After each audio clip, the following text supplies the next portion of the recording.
Okay, you know what? I'm going to look at this under the microscope. I think that might be interesting to take a really close look at this. See if we can see any of the signs of wear.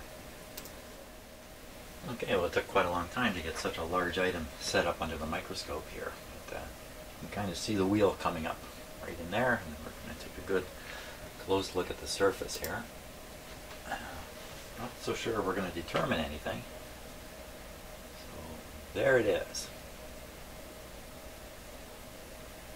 It's pretty shiny. That's one thing I would notice.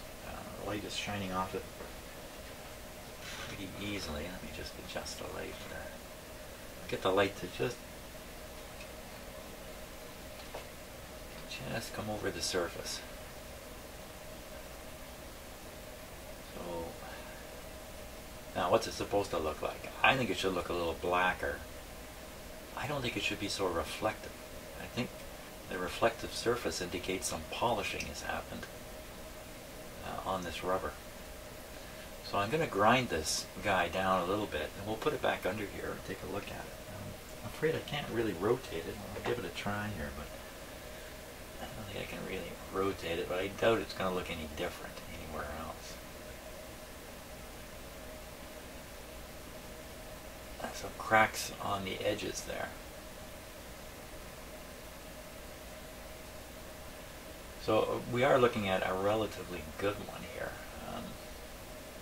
And I haven't looked at many under the microscope, so really look at one that's really deteriorated. The last one I did just a couple of days ago, the wheel, intermediate wheel, was clearly oxidized, or something had happened on the surface. You could feel it was extra hard. The rubber behind it, you can stick your nail into these things and kind of judge the hardness a little bit, and then you can compare it to the rubber in behind here. Again, sticking your nail, looking at how easily it flexes. This one is really flexible. So I think we just grind this polished surface, even looking at it like this, you know, just looking at it like that. You can see a light reflection. For me it's right, for you it's right there, for me it's right here. Now let's grind this up a little bit.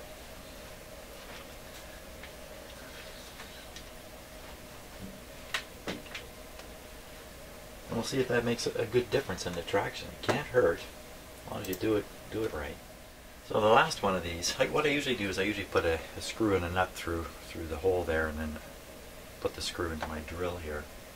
The last one I couldn't do it. The hole was so small I could not find a decent screw and nut, but I was able to grab it directly on my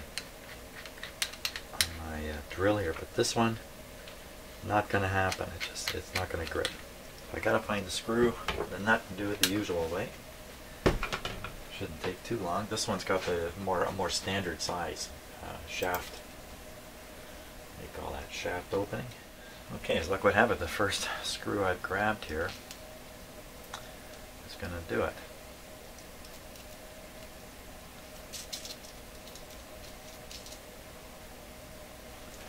I'll lock that in fairly tight.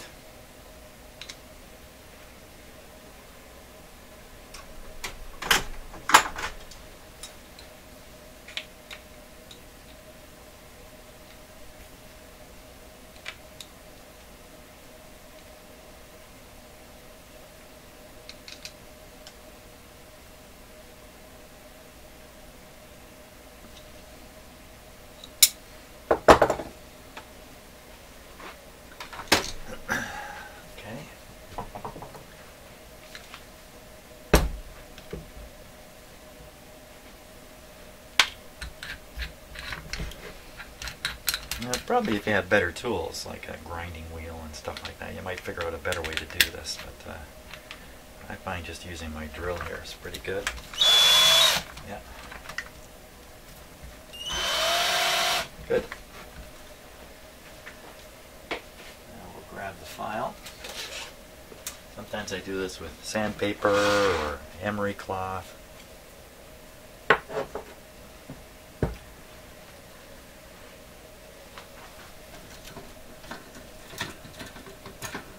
Just a second here.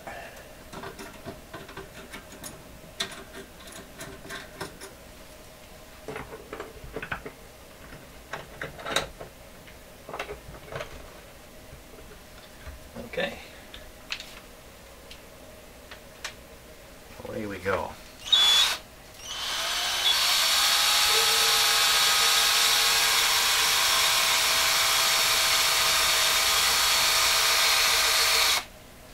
Change the direction here.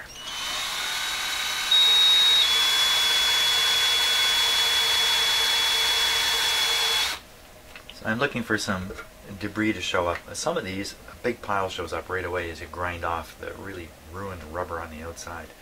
This one, not so much, because it's not in bad shape. You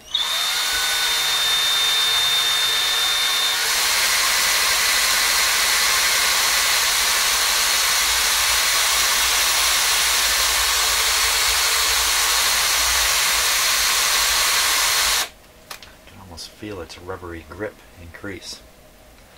Okay, let's take a look, see how we did here. First of all, just on the reflective surface, just reflecting ordinary light. Now, if I can get this right for you in the camera here. See, there's no bright reflection anymore. So it's gone much duller. There's an area here where you can still see reflection, and then it goes dull. So you haven't got a very smooth finish yet. Let's do a little more grinding here. Could be, you know, it's hopping like this, and when it hops over the same spot every time.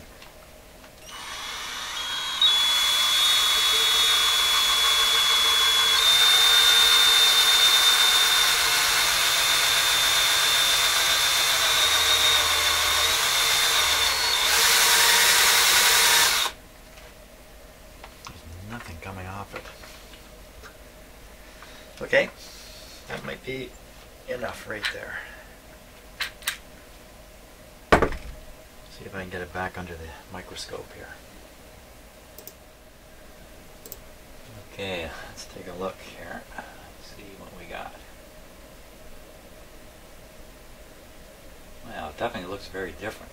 The polished look is gone, for sure. And it looks like little bits of metal now, some debris in there. That's what I think I'm seeing, little bits of metal, probably off the file. Not parts of the file, but parts of other things I have filed in the past. Definitely looks like a lot of cracking on the right-hand side there.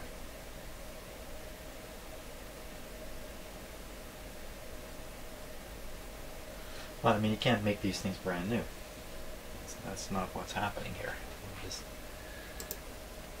So if there is some cracking of it, I mean, and that's under a microscope. I mean, I don't think you can even see that with your eyes. No, with your eyes, this looks really nice. I think it is really nice. I've seen many far worse than this. In fact, I've seen many where the entire piece of rubber is so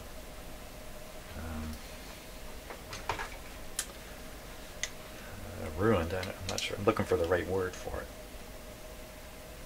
You know, it's a chemical reaction thing that's going on with gas in the air. Who knows what? Ultraviolet light. Don't know how that would get in there. Don't leave your record player with the platter off in the sun. Okay, so we'll drop this guy back on here. Get rid of this before I knock it onto the floor. Things that are like that are like my drill, are very unstable, easy to knock over, and if they fall, chances are something bad's going to happen. I store those down on the floor or the lower shelf, so if they do get knocked over, they don't have a big trip to take. Don't put heavy, shaky things on the top shelf. Now, off camera, I vacuumed this out a little bit. When I was done, I could not find either of these washers. I thought, oh my God, I vacuumed them away. But no, I just knocked them around, luckily. I don't know how I didn't vacuum them away.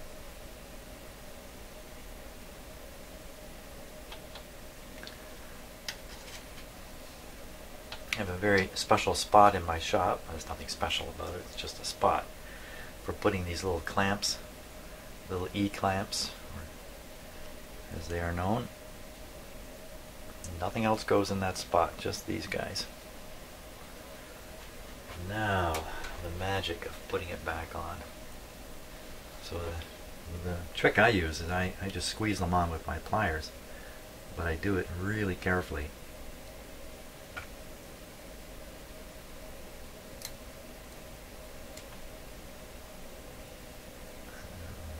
Apply any pressure until I think everything's right.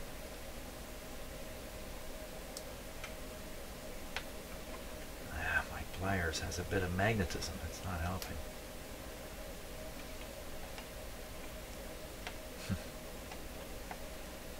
Okay, there we go. Now, is that going to make a difference in the drive? Gee, on a lot of turntables, this makes all the difference. Just doing that treatment of the intermediate wheel. By the way, the diameter of this wheel is not important in the operation of the what is that? That's a cat whisker. How did a cat whisker get up there? Hey, they've been in my shop at night. No wonder I have trouble in here all the time. So we can get the brake to go back. There we go.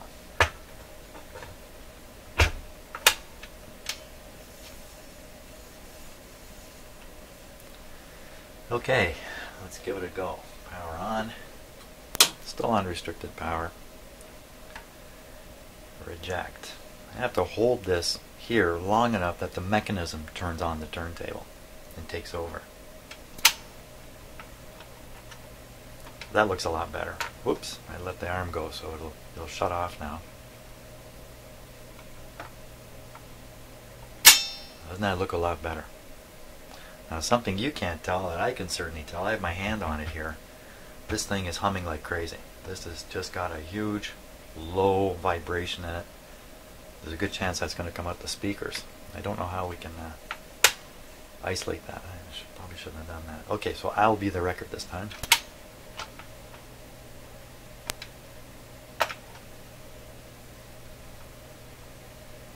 mechanism's working great. Here's the tough part. Can I do all these things? Oh, see, it had just about stopped, but it didn't. Good show. Now, different speeds result in different amounts of drive power. So let's try 33. That looks slow, doesn't it? Let me give it full power here. That looks slow to me. It doesn't look like 33. You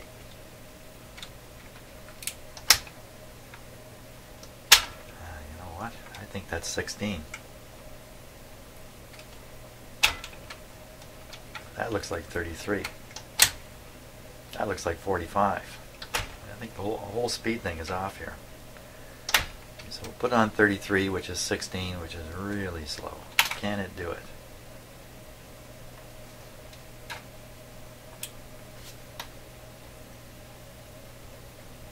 It's making it. Not by much.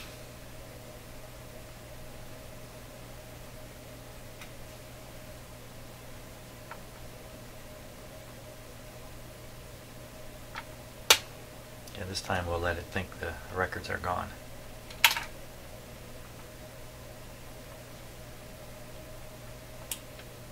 There's the tough spot right there. It's just moving too many things at once. It did it though. It made it.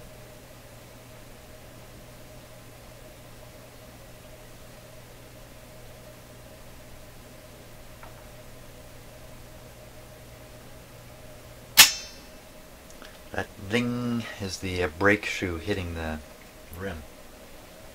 Kind of rings a bit of a bell, so it kind of calls you, hey, I'm done. Don't think that was part of the design. Let's throw it on 78 and let her rip here. Oops, I didn't hold it long enough. Ooh, I don't know if I fooled it. Did I fool it? No. There's no record there. That's just a finger. Let's try again.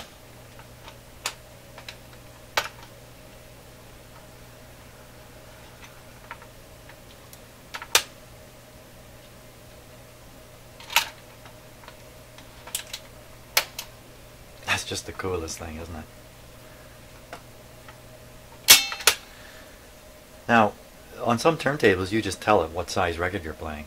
There's a slide control, you set it to 8, 10, or 12. 7, 10, or 12, I guess it is. It says 7 here. Inches. This one detects it. Now, why would they do all that? I mean, you know what size record you're putting on it. Why would they have the record player detect it? Because there was a time where there was a mixture of record sizes available. Standard record sizes, but a number of them. So you might buy one record, this would be back in the days of the 78, I believe. You might buy one record that's 10 inches, you might buy the next one that's smaller. You want to play all those records. There's only one song on a record. So, you play one song, then run up and change the record. No, you want to stack the records, play 6, 7 records, 6, 7 songs, 20 minutes of music. And the machine's just taking care of everything. Except when you stack your records, they're different sizes. And that's why this thing tries to detect the size of the record. How can it possibly do that? If you've got, let's say 3 10-inch records and one 7-inch, how does it feel the 7-inch? Because the 10 ones are in the way. Like you had 10, 10, 7, 10. You play the 10, that thing comes over to detect the 7, but there's a 10-inch record sitting there. That's curious. Maybe you had to stack them. Big ones on the bottom and smaller ones above. Maybe that was a requirement to make this whole thing work for you. But the automatic playing of records was a big step forward because the early records had one song per side. So you were up every couple minutes fooling around with your record player. So making them play them automatically was a very attractive feature. Very attractive.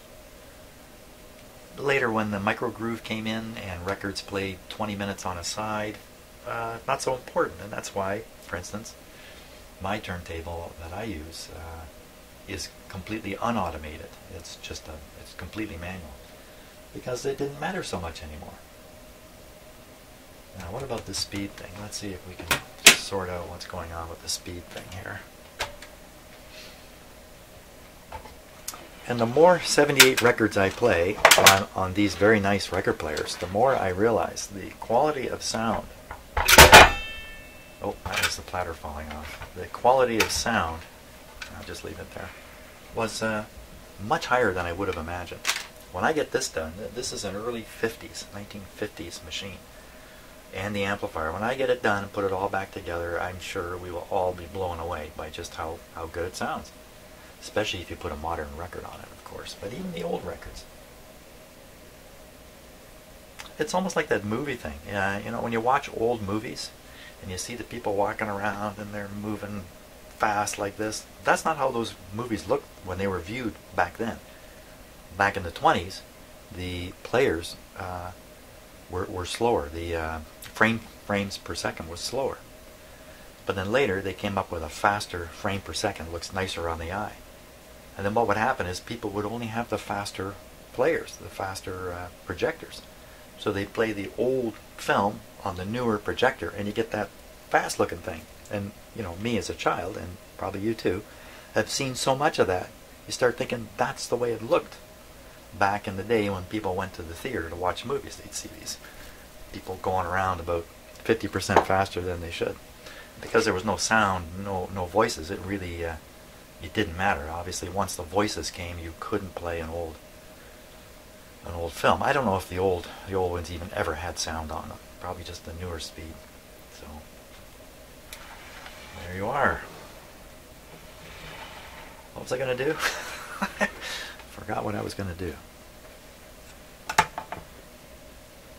No, really, I've totally forgotten what I was going to do. So this spring doesn't seem to do anything.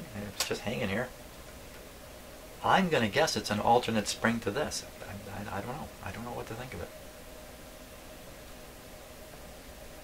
Just leave it there. For crying out loud. This is like going into a room. You can't remember why you went in there. Or am I the only guy in the world that has that happen?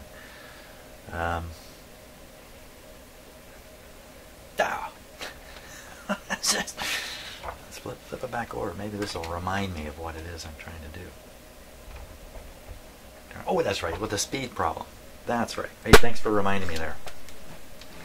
I'm so excited I thought I'd bang the microphone with it here.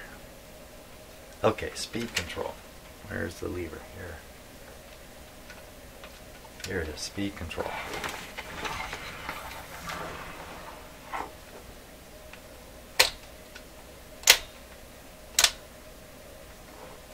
So I'm making sure this is all, looks like it's going where it's supposed to. Pretty sure it is. So did I put that wheel on upside down? Is that what I did?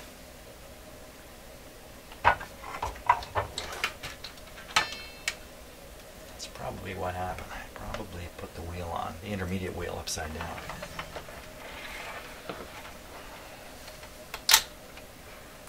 Yeah, so on 78 it should be hitting this big.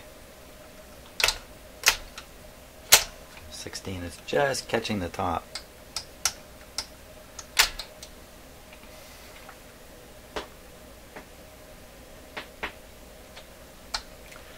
So I think I did put that on upside down.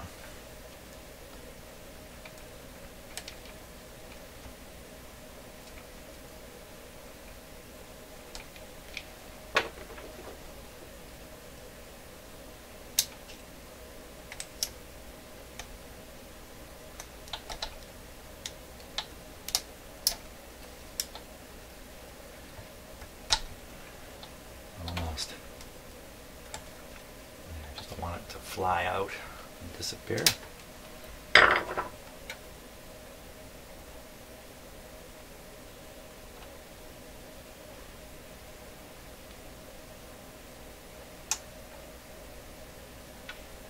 really don't remember it being. I don't think it can go down like that. It can't go like that. Can't possibly go that way. I had it right. It has to go this way.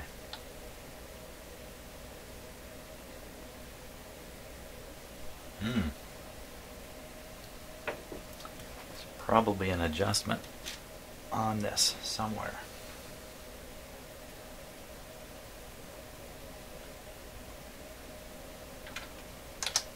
$16. 33. Yeah, see, the 33 is not dropping low enough.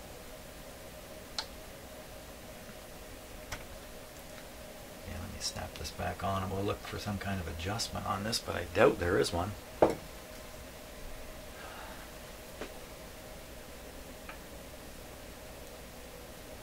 Kind of hard to understand how it could go wrong.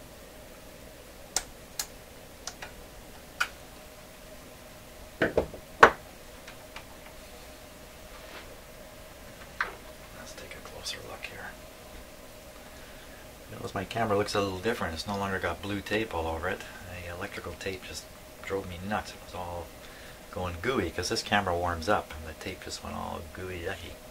The reason I had it taped is that this is a metal shell, and the metal shell is grounded via this little cable and via the computer right back to the hydro neutral. So in my shop, if I grab this, touch this piece or touch this piece, I'm grounded. Of course, I'm grabbing this camera all the time. That's why I had tape on it. But I'm fed up. Tape is gone. I'm going to gamble here. Did you enjoy that little explanation, or you couldn't have cared less?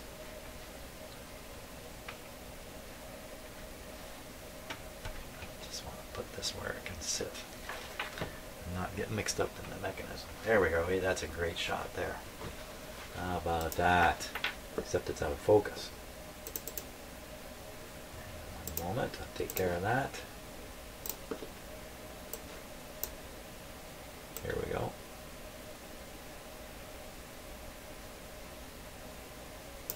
That's a great view. Okay. And when I change speeds, so that's 16. See, it's going too high.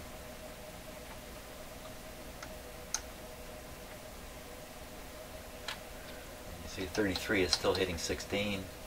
45 is hitting 33.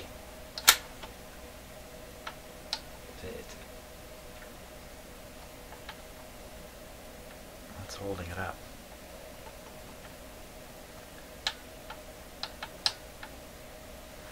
Okay, let's go look for an adjustment here. See if we can find one.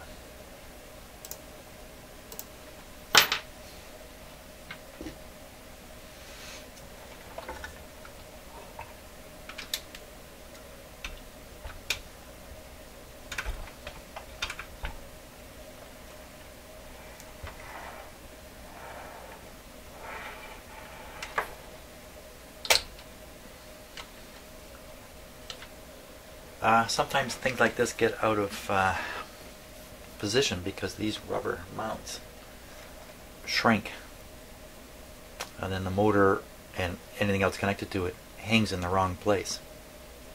Now these ones look really good. Look at how tall they are. They look perfectly fine. And there's two more over here, both of which appear to be crushed.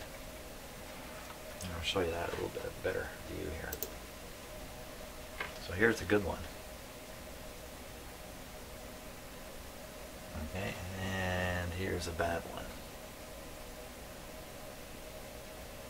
So that's going to allow this motor to, see, it's upside down, so it will normally hang this way. And that's going to cause this kind of movement here. What are we looking for? We're looking for this to be up higher, up higher. Okay, so up higher is this way. So up higher, because this is confusing, means this should be down lower. So those, with the gap in the grommet there, you can see, makes the motor drop down. That's probably the problem. That is probably the problem. Look at the screws here are glued in place, the nuts, because they're not actually pushing against anything. You know, you can't just lock them by their own thread friction. They have to be glued. So fixing this, either you've got to put the proper size grommet in or washer it up a little bit. Now, is that really the problem? Or am I just on my way to fixing something that won't help? Let me flip it over here. We'll imitate. I'll imitate it.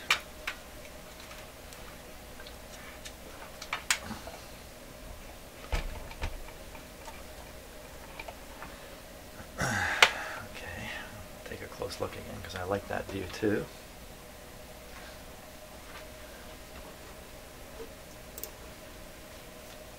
Okay, so we're set to 78, and we would expect this large part to be striking the rubber at this point. You can see it's just barely catching it. Maybe if I come over here. Okay, it's close. Now I've been fooling around with the motor. Now, if the motor were actually mounted where it should be, it's back here. Look at that. So you can see that is the problem. So I got to raise the motor to make this work right. I have to have to either replace those grommets, and I don't have anything quite like that, or just washer it. I'm going to have to break the glue on the screws. What, I just win something? What I win? Tell him what he's won.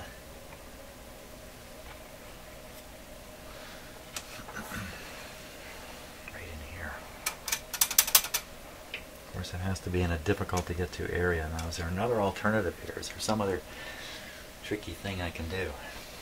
I'll just show you how big the gap is here. See, it's gigantic. So why are these compressed? Wait a minute. Are they really compressed? Wait a minute. Am I seeing things? The big rubber part is underneath here. Well, these ones are kind of turned the other way.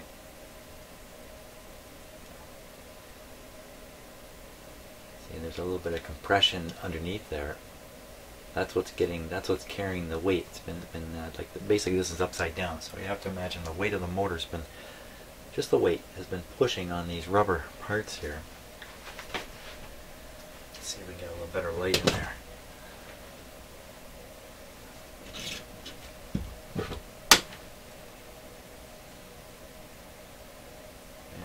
think it has squeezed the rubber in there too. So even though these look good, it's because this upper part's not been under any strain. It's just been coasting. Here, this one, yeah, they've been under strain. That big rubber part underneath. Can I flip those over? Get it off and somehow flip them over? I didn't even get into the hole there. Look, it's a solid piece of grommet. Oh wow, how did they get that in the hole? Back when the rubber was new, it was probably easy, but at this point, if I try to pop those out, there's a good chance I'll just rip them apart. Especially if these really don't look compressed at all. They just don't look right. Have I got this right? So where's those lower parts? They seem to be like screwed right to the record player deck. Is that so? Is that really how that is? Yeah, I put my hand underneath. I can feel the screw there. Oh, that's good. That means I got a screw to grab onto, or something. Yeah, a screw to grab onto. And I break these nuts, but then I got to lock these nuts back down with some kind of a glue. What have I got? Fingernail polish.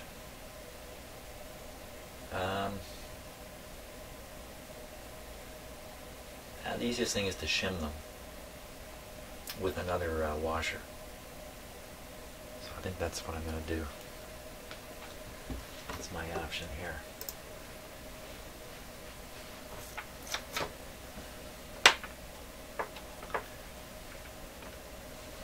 Let's get this out of here. Ooh, can we do that?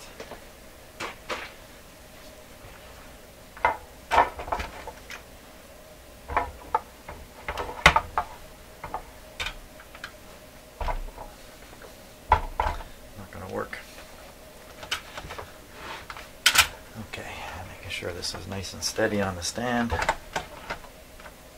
Now,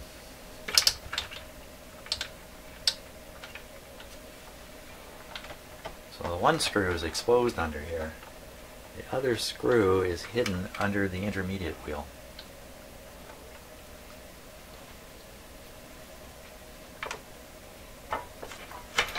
That means wheel off.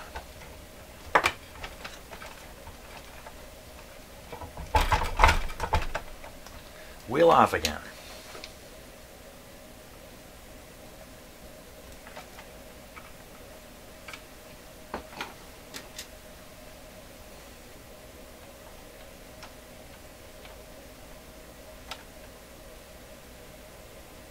Okay. Oh, did you hear that? Those are the washers falling off the top of it. You probably didn't hear it, but I checked on the bottom and forgot about the top. Didn't lose them though. Okay. Take my own advice sometimes. That's what I should do.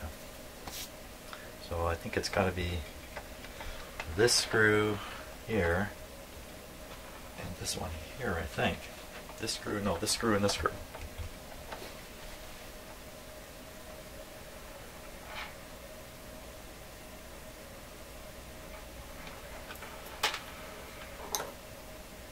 Not at all. Okay, it's this screw. Screw and this screw, these two. Yeah, those two screws.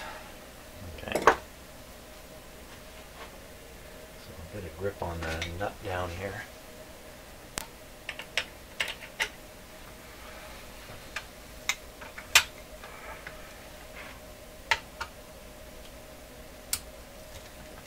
Well, there wasn't much to the glue.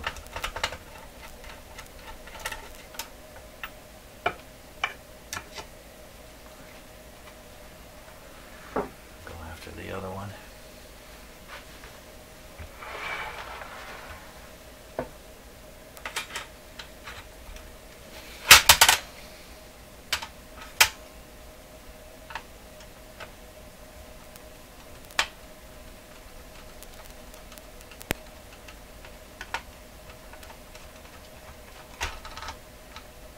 It's a very common sort of problem with record players and the motor mounts. Okay, I had one washer drop, but only one. There's a washer on this one. I don't really want the motor just hanging here now.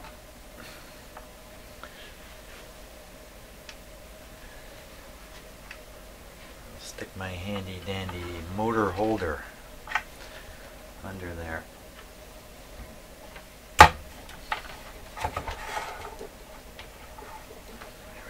Just keeps the motor from hanging on the last two screws. Okay, I have to go to the plumbing department and get some plumbing washers here.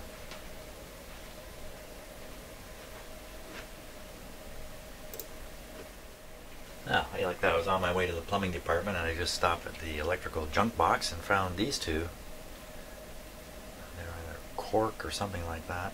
They're not rubber. But I think they're going to do. They're the right dimension. That's the thing. So now how do we get those in there?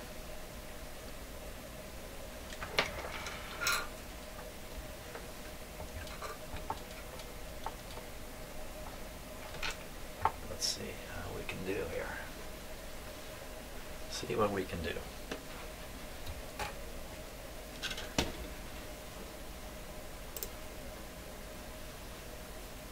So the screws are back here.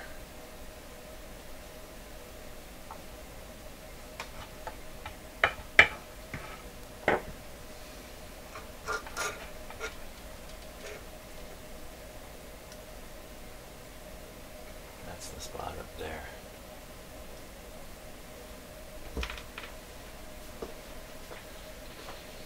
Just give me 1 second here.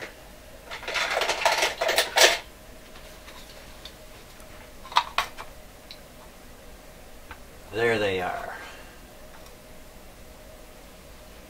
Now the washer is supposed to go on the bottom where the screw comes through. And then the nut goes on after that. Let's see how I'm going to do here. Where'd those washers go? Here they are. Okay.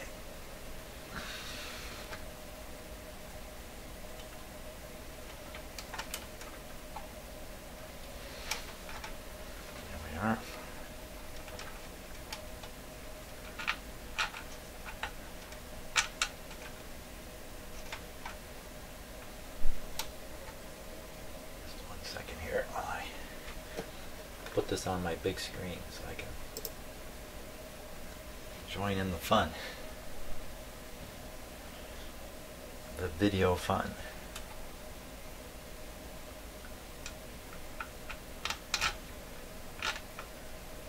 Now it's on the big screen. I can see it's not focused quite as good as it could be.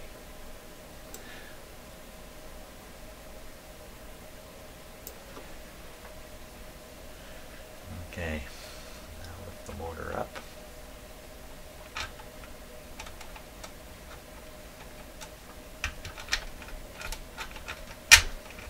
There we go.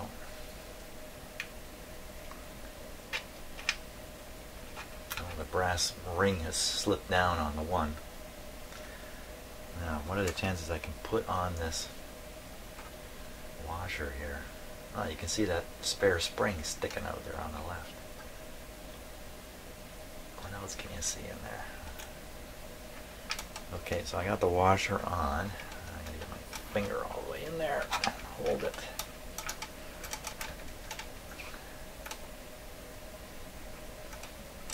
There. Sort of.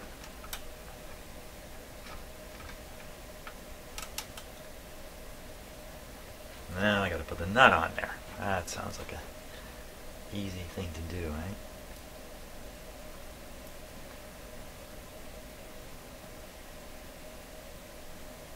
It's weird watching this on a TV.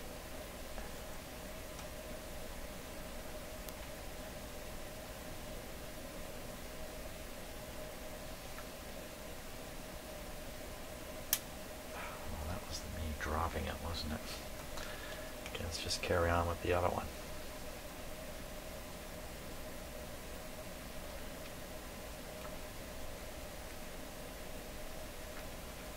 Doing this half by sight and half by feel, which means I'm going to get it wrong 2 ways. Oop.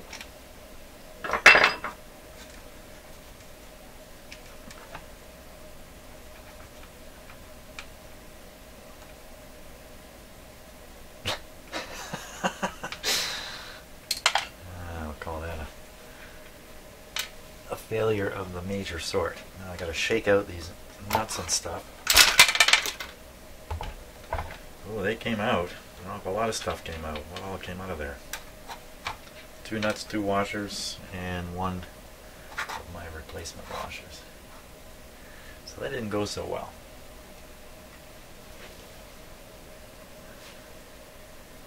You know what? I might be able to put a clamp on that. Okay, so I have to go to the woodworking department and get a clamp. Okay, now can I possibly use these to lift that motor and hold it in place? So free up my hands here.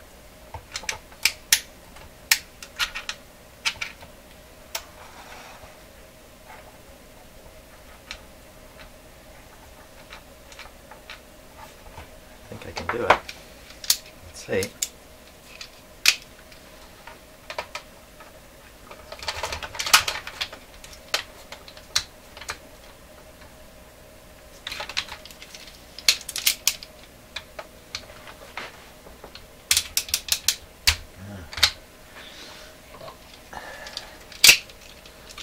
Maybe not. Doesn't reach in very far. Maybe if I'm lucky. Don't think that's gonna work.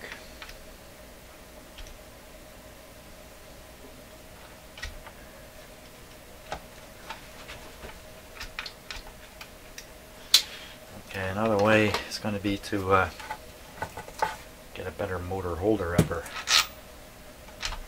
Actually get the whole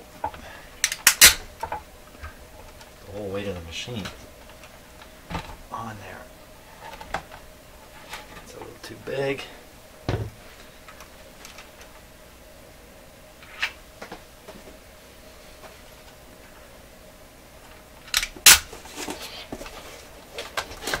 That's going to do it.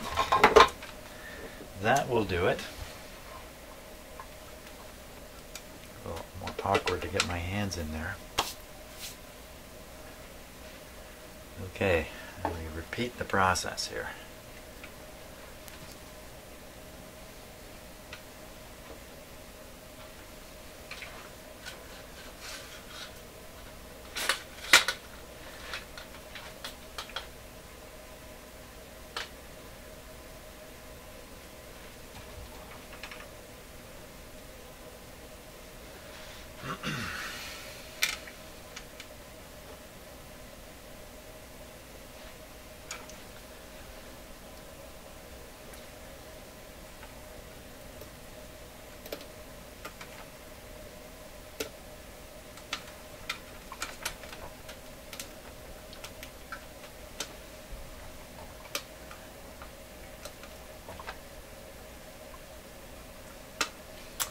A brass ring that the washer has to fit around.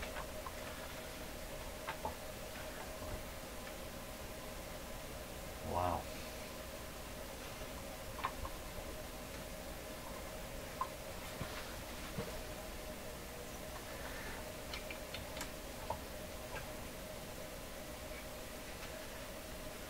Now the original washer.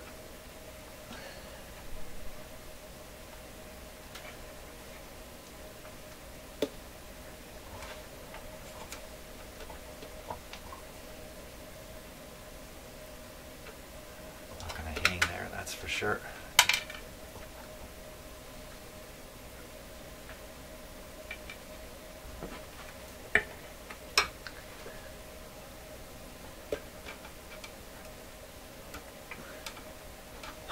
Screw popped up.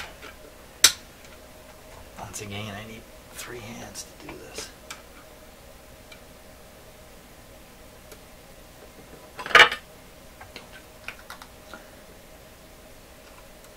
The sound of the screwdriver being grabbed by my teeth there, in case you heard that. Okay, this is a long shot.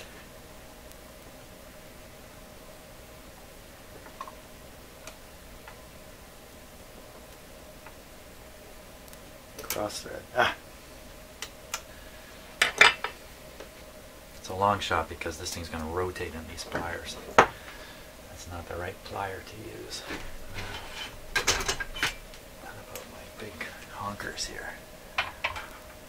Okay, they'll do it. So it's got parallel jaws.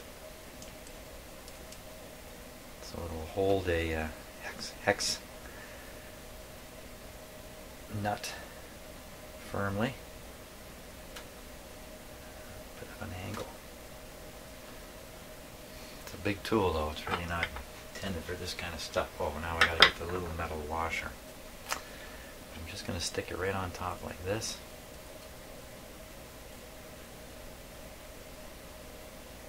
This is a pretty hopeless attempt here.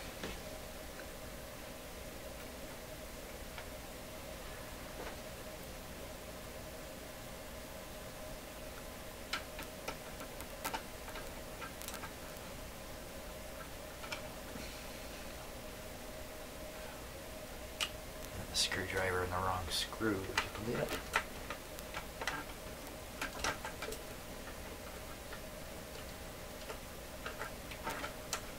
Now the washer is blocking my view of the nut. I can't tell when the nut is lined up at the end of the screw.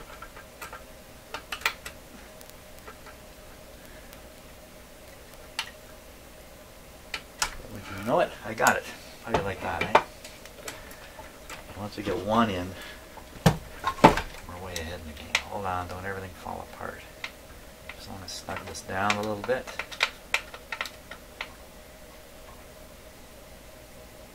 Okay, now, number 2.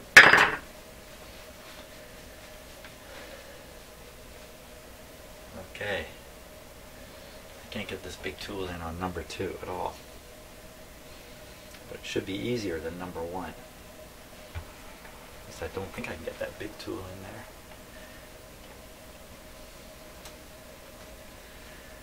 Okay, there's, oh, don't pull the box out. Where is everything? Okay,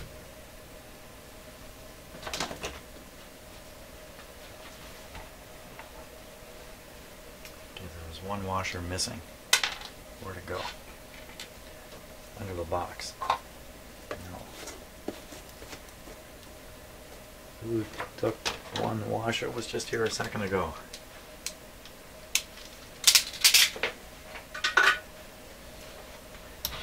Took my washer.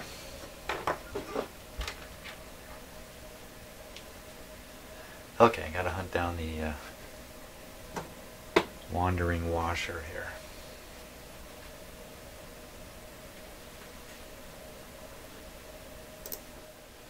Okay, here we go. Now up in there is the screw. You can see it right there. That's where I'm aiming. So let's see if we can get... I'm going to use this tool. I planned this out already. I'm going to come in this way on it.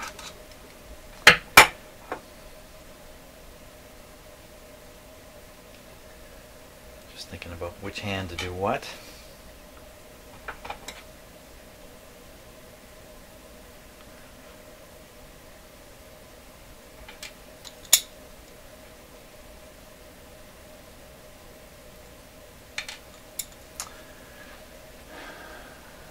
To get my smaller pair. These are just a little bit too big. Could not find my other pair, so I got my other pair. This one should grip this okay. It's a slightly smaller head on it than the other plier, so it should fit in better. So I want that up near the top. Just stack all this and do the whole thing. Let's give it a try.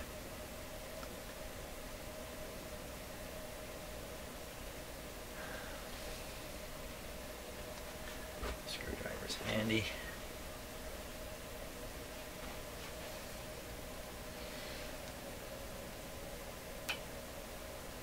I'm just watching for it to appear.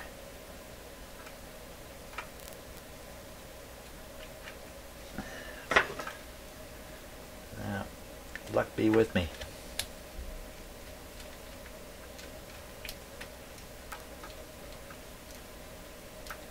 just wiggle this around. Oh, my elbow's in the way. I'm gonna need the I'm gonna need the close-up camera on this myself. That sure didn't work.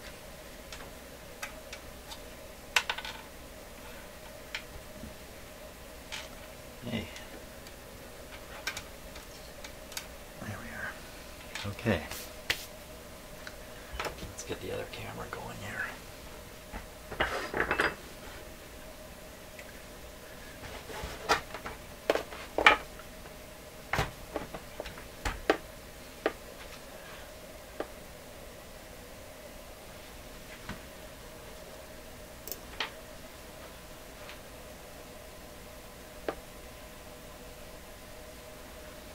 Okay, hopefully that's going to be a good enough camera shot there.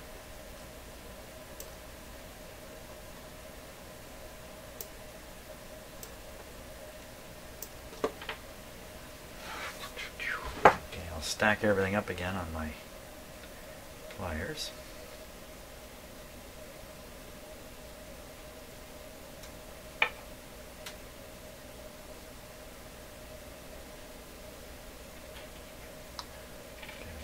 Next,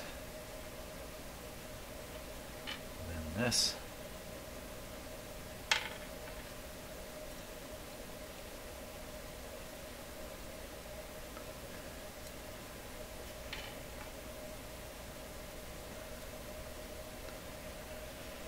Okay, I think I'm ready for a try.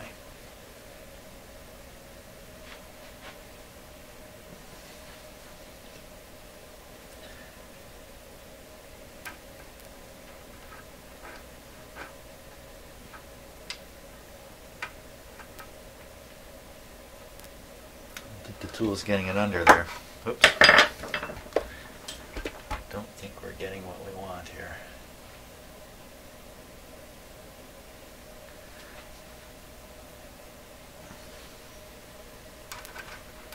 I just gotta come around a little bit from the back.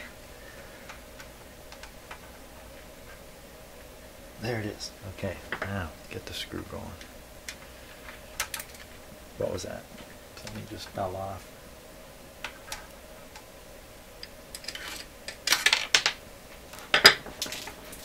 Hey, come back here. Rolled right across the floor and into the laundry room here. Okay. So that didn't go so well.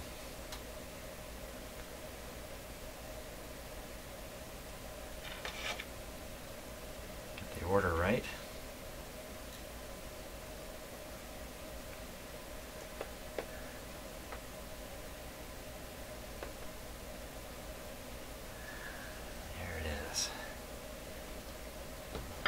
The screw right there. Okay, here we go again.